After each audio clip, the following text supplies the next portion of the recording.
My daughter said, "My will was unfair, so I changed it while she was on vacation. I signed the new will on a Thursday afternoon while Rebecca was somewhere over the Atlantic, halfway to Barcelona with her husband and their 2 children." The notary, a quiet woman named Mrs. Henshaw, who had worked in the same brick office for 30 years, slid the document across her desk and watched me initial each page with the kind of patience that comes from witnessing hundreds of families divide themselves over money. She did not ask why I was changing everything. She only confirmed that I understood what I was doing, that I was of sound mind, and that no one had coerced me. I told her yes to all 3, and then I signed my full name at the bottom in blue ink. The pen made a scratching sound against the paper that seemed louder than it should have been. When I stood to leave, Mrs. Henshaw offered her hand. Her grip was firm and warm. She said nothing about fairness or justice, and I appreciated that. Outside, the late September air was cool and carried the smell of cut grass from the park across the street. I sat in my car for a few minutes before starting the engine, watching a father push his daughter on a swing. The girl laughed each time she rose into the air, her hair streaming behind her like a banner. I thought about Rebecca at that age, how she used to run to me when I came home from work, how she would wrap her arms around my knees and refuse to let go until I picked her up. That version of her felt like someone I had invented. The trouble had started 6 weeks earlier, though, if I am being honest, the seeds had been planted long before that. It was a Sunday evening in early August. I'd invited Rebecca and her family over for dinner, something I tried to do once a month. My wife, Margaret, had been gone for 3 years by then, and the house still felt too large and too quiet most days. I made roast chicken and potatoes, the same meal Margaret used to make, though mine never tasted quite the same. Rebecca arrived late, as usual, with her husband trailing behind her, carrying a bottle of wine they had probably grabbed from a gas station on the way over. The kids, Emma and Jacob, were glued to their tablets in the back seat and barely looked up when I opened the door. Dinner was pleasant enough at first. We talked about the weather, about Emma's upcoming soccer season, about a vacation Rebecca was planning. Then, as I was clearing the plates, Rebecca said she needed to talk to me about something important. Her tone shifted, became careful and measured, the way people sound when they have rehearsed what they are about to say. She asked if we could speak privately, and I led her into the living room while her husband stayed in the kitchen with the kids. She sat on the edge of the sofa, her hands folded in her lap, and told me she'd been thinking a lot about the future. She said she loved me and wanted to make sure I was taken care of, but she also wanted to make sure her own family was secure. Then she brought up the will. She said she had spoken to a financial advisor, someone at her bank, and they had suggested she have a conversation with me about estate planning. She used the phrase fair distribution 3 times in the span of 2 minutes. What she meant, though she took a long time getting to the point, was that she believed my current will was not fair to her. I had 2 children, Rebecca, who was 41, and Daniel, who was 37. Daniel lived in Oregon with his wife and worked as a civil engineer. He called me every Sunday evening and visited twice a year, more if he could manage it. He had never asked me for money beyond a loan when he bought his first house, which he repaid in full within 3 years. Rebecca, on the other hand, had asked for help more times than I could count. Down payments, car repairs, credit card debt, private school tuition. I'd given it to her every time because she was my daughter, and because Margaret had always said we should support our children when they needed us. The will I had written 5 years earlier split everything evenly between Rebecca and Daniel. The house, the savings, the small investment account Margaret and I had built over 40 years of work. It was straightforward and, I had thought, fair. But Rebecca did not see it that way. She said Daniel had always been more independent, that he had never needed help the way she had, and that it was only right that I acknowledge the sacrifices she had made as a daughter who stayed closer to home. She said she had been there for me after Margaret died, that she had helped me sort through Margaret's things and plan the funeral. She did not mention that Daniel had flown in from Oregon and stayed for 2 weeks, or that he had been the one who sat with me in the hospital the night Margaret passed, while Rebecca was at a spa retreat she said she could not cancel. I listened to her without interrupting. When she finished, I asked her what she thought would be fair. She hesitated, then said she thought a 60-40 split would be more appropriate, with her receiving the larger share. She said it was not about the money, that it was about recognizing the relationship we had. She said she hoped I understood. I told her I would think about it. She smiled and hugged me before she left, and I stood in the driveway and watched their car disappear down the street. Inside, I sat at the kitchen table for a long time, staring at the grain of the wood. The house was silent except for the hum of the refrigerator and the occasional creak of the floorboards as they settled. I thought about Margaret, about what she would have said if she had been there. I thought about the way Rebecca had looked at me when she said it was not about the money, and I knew, with the kind of certainty that sits heavy in your chest, that it was entirely about the money. Over the next few days, I replayed the conversation in my mind. I thought about calling Daniel, but I did not want to involve him in something that might hurt him or force him to take sides. Instead, I began to go through old files, boxes of records and letters that I had not touched in years. I found bank statements showing the deposits I had made into Rebecca's account, copies of checks I had written to cover her expenses. I found the loan documents from when I co-signed for her first car, the one she totaled 6 months later. I found a birthday card she had sent me the year Margaret died, the kind you buy in a hurry from a drugstore, with a generic message printed inside and her signature scrawled at the bottom without even a personal note. I also found letters from Daniel, dozens of them written over the years, some from college, some from his early 20s, some from after he got married. They were thoughtful and detailed, full of questions about my health and updates about his life. In one, written a year after Margaret died, he told me how much he missed her and how much he wished he could be closer to help me through the grief. He said he thought about me every day and that he hoped I knew how much I meant to him.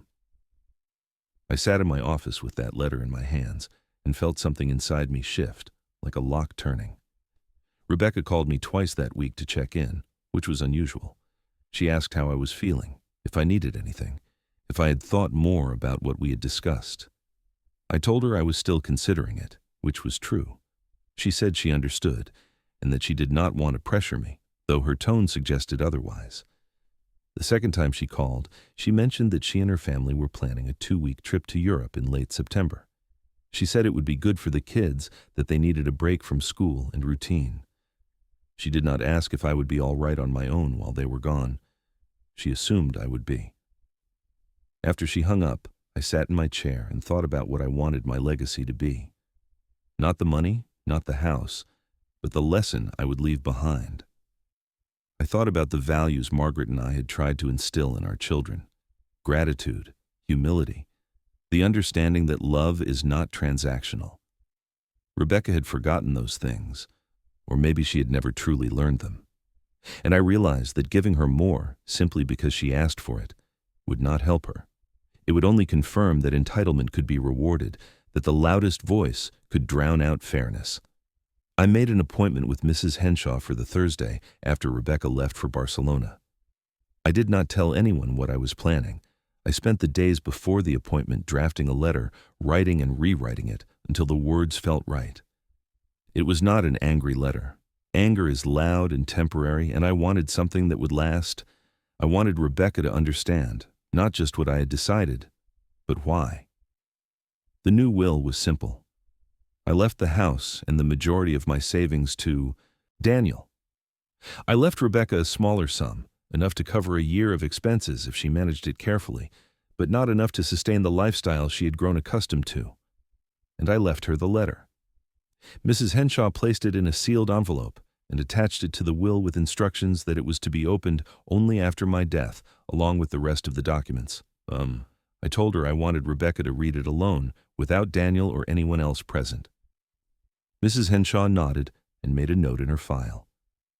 The letter began with a memory. I wrote about the day Rebecca was born, how I had held her in the hospital and felt a kind of love I had not known was possible. I wrote about the years when she was young, the recitals and school plays and bedtime stories. I wrote about Margaret, about how proud she had been of both our children, and how she had always believed that love should be given freely, without expectation of return.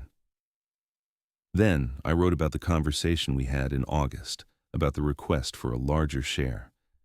I wrote that I had spent weeks thinking about what fairness truly meant, and that I had come to understand it was not about dividing things equally, but about honoring the relationships we build and the values we uphold. I wrote that I was not punishing her. I wrote that I hoped she would one day understand that what I was leaving her was not a rejection, but a lesson. I wrote that I loved her, and that I always would, but that I could not in good conscience reward a sense of entitlement that had grown unchecked. I wrote that I hoped she would use this moment to reflect on what truly mattered, and that she would find a way to pass that understanding on to her own children. I wrote that I was proud of Daniel, not because he had asked for less, but because he had never asked for anything beyond what he needed, and had always given more than he took. I wrote that I hoped she could find that balance in herself. I ended the letter with a line Margaret used to say, something her own father had told her when she was young. Gratitude is the only currency that grows when you spend it. I signed my name and folded the letter carefully, then placed it in the envelope and sealed it. When I handed it to Mrs. Henshaw, I felt lighter, as though I had set down a weight I had been carrying for years. Rebecca returned from Barcelona in early October. She called me the day after she got back, full of stories about the trip. She talked about the architecture, the food, the beaches. She said the kids had loved it, and that they were already asking when they could go back. She did not ask how I had been while she was gone. She did not ask if I had needed anything or if I had felt lonely. She talked for 20 minutes and then said she had to go because she had errands to run. Before she hung up, she asked, almost as an afterthought, if I had given any more thought to our conversation. I told her I had taken care of it. She said good and thanked me, and then she was gone. I did not hear from her much after that. She called on my birthday in November, and again at Thanksgiving, though she did not invite me to join them for dinner. She said they were keeping it small that year, just the 4 of them. I told her I understood and spent the day at Daniel's in-laws' house, where I was welcomed warmly and treated like family. Daniel and I talked for hours that evening, about his work, about his kids, about memories of Margaret. He told me he missed her every day, and I told him I did too. He asked if I was doing all right, and I told him I was. I meant it. The months passed quietly. I kept myself busy with small projects around the house, with books and walks in the park. I thought about Rebecca often, but not with anger or regret. I thought about her the way you think about a story you cannot change, only witness. I wondered if she would ever understand what I had tried to teach her, or if the lesson would be lost in her resentment. I hoped for the former, but I accepted the possibility of the latter. I did not see her again until Christmas. She came over on Christmas Eve with her family, and we exchanged gifts and ate cookies I had baked the night before. She was polite but distant, and I could tell she was still waiting for confirmation that I had adjusted the will in her favor. I did not bring it up, and neither did she. When they left, she hugged me briefly and told me to take care of myself. I watched them drive away and thought about how strange it is to love someone and still feel like strangers. In January, I caught a cold that turned into pneumonia. Daniel flew in immediately and stayed with me for a week, sleeping on the couch and making sure I took my medication on time. Rebecca sent a text asking how I was feeling and said she would try to visit when things calmed down. She never did. By the time I recovered, I had made peace with the shape of my family, with the distances that had formed and the choices that had led to them. I had done what I believed was right, and I would stand by it. Spring came, and with it, a sense of renewal. I planted tomatoes in the backyard, something Margaret and I used to do together. I joined a group at the community center that met twice a week to play chess, and I found I enjoyed the quiet strategy of the game, the way each move mattered and could not be undone. I thought about the will often, about the letter waiting inside the sealed envelope.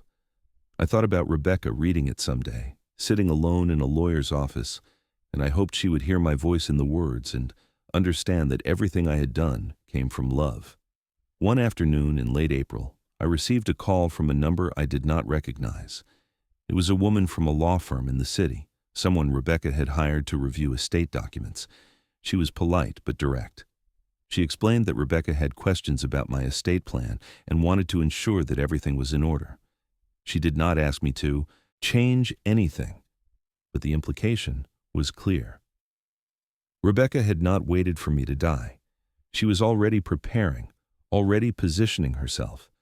I told the woman that everything was in order and that I had no intention of discussing my estate plan with anyone other than my attorney. She thanked me for my time and hung up. I sat in my chair and looked out the window at the tomato plants, which were just beginning to bloom. I felt a deep sadness, not for myself, but for Rebecca. She had reduced our relationship to a transaction, and in doing so, she had lost something far more valuable than money. I called Daniel that evening. I did not tell him about the will or the lawyer or any of it. I just wanted to hear his voice. We talked for over an hour about nothing and everything. He told me about a project he was working on, a bridge that would connect two small towns and make commuting easier for hundreds of people. He said he loved his job because it allowed him to build things that would last, things that would serve people long after he was gone. I told him I was proud of him, and I meant it with my whole heart. Summer arrived, and I kept to my routines. I read in the mornings, worked in the garden in the afternoons, and played chess in the evenings. I saw Rebecca once in July at Emma's birthday party. She was busy with the other parents and barely spoke to me. I played with the kids for a while and then left early, claiming I was tired. It was not entirely a lie. In August, almost a year after the conversation that had set everything in motion, I received a letter from Rebecca. It was short and handwritten, which surprised me. She said she'd been doing some thinking and that she wanted to apologize if she had seemed pushy or ungrateful. She said she loved me and that she hoped we could spend more time together. She did not mention the will, but I could feel it hovering beneath the surface of her words, unspoken but present. I wrote back and told her I loved her too, and that my door was always open. I did not say anything about the will. There was nothing left to say. Autumn came again, marking a full year since I had signed the new will. The leaves turned gold and red, and the air grew crisp. I felt my age more sharply that year, the stiffness in my joints, the way I tired more easily. I thought about Margaret often, about the life we had built and the children we had raised. I thought about the choices I had made and the lessons I had tried to teach. I thought about legacy, not as something you leave behind, but as something you build every day through your actions and your words. I thought about Rebecca reading the letter someday, and I hoped she would see it not as a punishment, but as a gift. I hoped she would understand that I had not changed the will to hurt her, but to give her one last chance to learn what I had failed to teach her when she was young. I hoped she would see that love is not measured in dollars or percentages, but in the quiet, unglamorous work of showing up, of being present, of giving without keeping score. I thought about Daniel, who had never needed the lesson because he had already learned it. I thought about the bridge he was building, about the way it would stand long after he was gone, a testament to his care and his competence. I thought about how proud Margaret would have been of him, and how sad she would have been about Rebecca. I thought about how life is not fair, but that fairness is not the same as justice, and that sometimes justice requires hard choices.